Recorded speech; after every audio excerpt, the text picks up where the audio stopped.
Tonight, in a KGW News exclusive, one mother's anguish.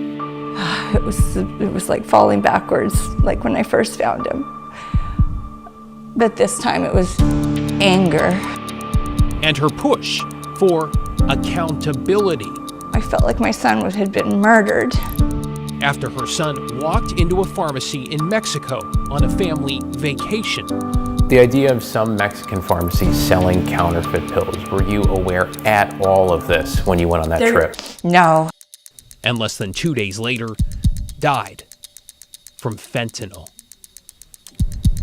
Thank you for joining us. I'm David Molko. Tonight we are sharing the story of a West Salem family who wants to warn the world about the dangers of counterfeit prescription pills bought from a place they thought they could trust, with the hope that by speaking out and sharing their pain, they can spur change and save lives. Here is Tristan's story.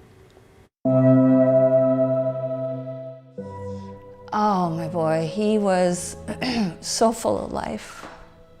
He loved life. And he lived life to the fullest.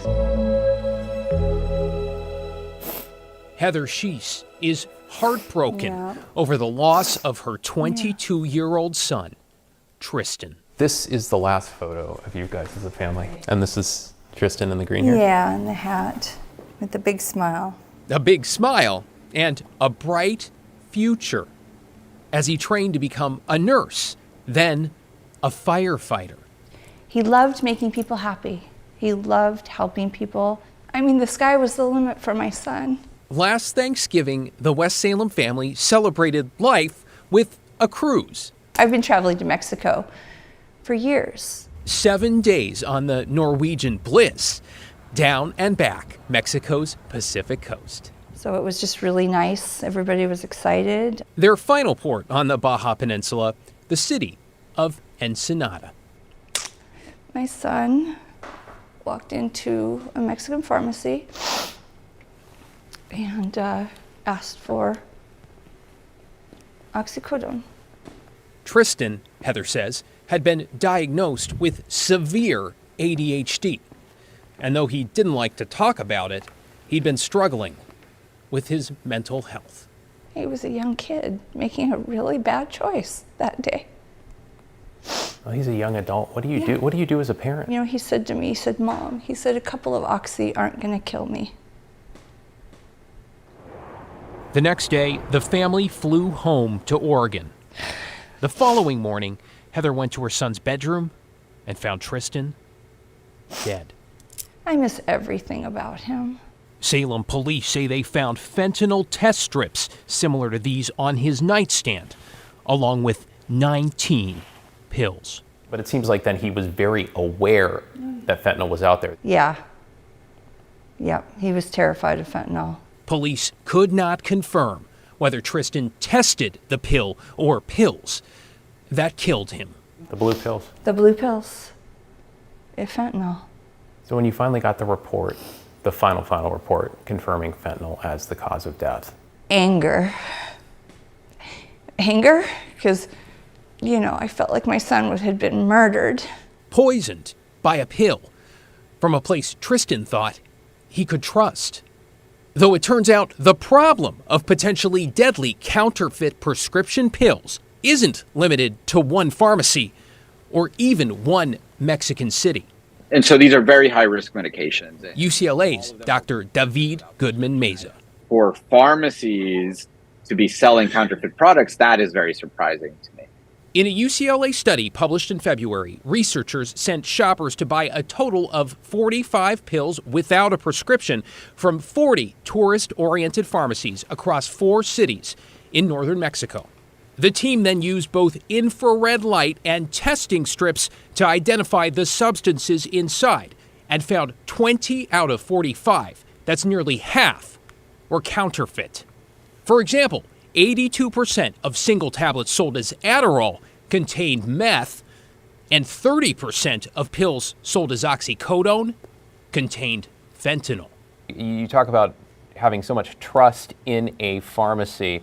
So what do you tell your patients? If you're going for very at-risk drugs like prescription opiates, Adderall or benzodiazepines, then you're really crossing a line that you're increasing your risk. The idea of some Mexican pharmacies selling counterfeit pills, were you aware at all of this when you went on that trip?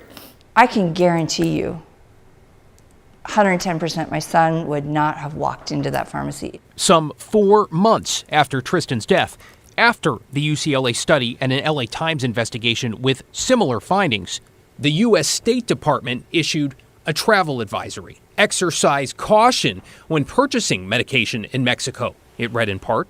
The Drug Enforcement Administration reports counterfeit prescription pills are sold by criminals on both sides of the border. And these pills may contain deadly doses of fentanyl. They're targeting Americans. They're targeting anybody that will buy it. I need to know that another family is not going to go through what we went through. And one of the many questions Heather has, did the cruise line have a duty to warn them of the life-threatening dangers of some Mexican pharmacies selling counterfeit pills? So would you say the law is clear in this area? I would not. Maritime lawyer Douglas Williams, who used to defend cruise companies, says he's never heard of a case quite like this.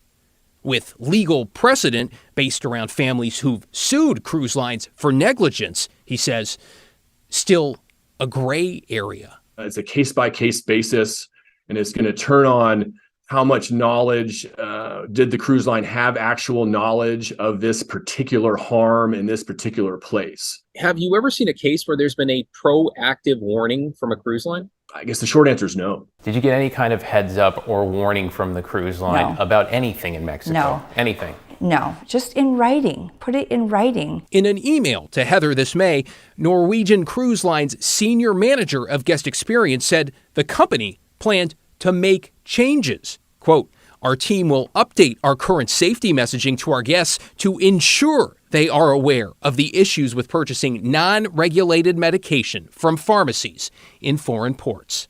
3 emails from KGW to Norwegian, along with a voicemail asking for clarification on exactly what form those warnings would take and when they'd be implemented, were not returned. I miss his hugs. I miss his positive, uplifting attitude. A lot of memories. Yeah, a lot of memories. He did a lot in his lifetime. And for a young man whose motto was find happiness and bring it to others, Nothing feels complete without him, you know? Yeah. Like, a lifetime, it's his mother says, hard. was not nearly long enough. Yes, he made the choice that day to walk in. Yes. And he made a stupid choice. But he did not deserve to die. A group of blackbirds gracing her right arm. This is our family. And this is my son, Tristan, flying away. Tristan's final journal entry on her left. For unconditional love and for always telling me the truth. Reminders to Heather, 7 months on, This is my son's urn. of her son's enduring spirit and the raw truth of a life cut short. An immeasurable loss she now hopes will save others. Some days I tell myself that my son,